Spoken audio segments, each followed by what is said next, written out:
In this video, I'm going to be showing you how you can use text-to-speech on TikTok. Let's get into it.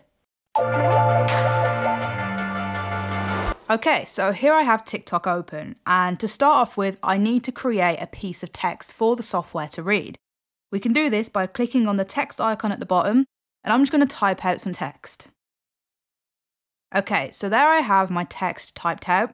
Now as you can see, the third icon over looks like a person talking, and this is what we need to press in order to enable text-to-speech. So if I go ahead and press this. Hi there, this is Creator Fix. Hi there, this is Creator Fix. I am Groot.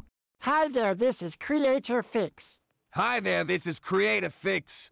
Hi there, this is Creator Fix. Hi there, this is Creator Fix. Hi there, this is Creator Fix. And as you can see, there are a lot of options that you can choose from in terms of voices. You can go through all of these, customize them, and have a lot of fun with it. And that's all there is to it. If you found this video useful, give it a thumbs up and comment your thoughts below. And for more Creator Fix tutorials, hit that subscribe button, and I'll see you in the next one.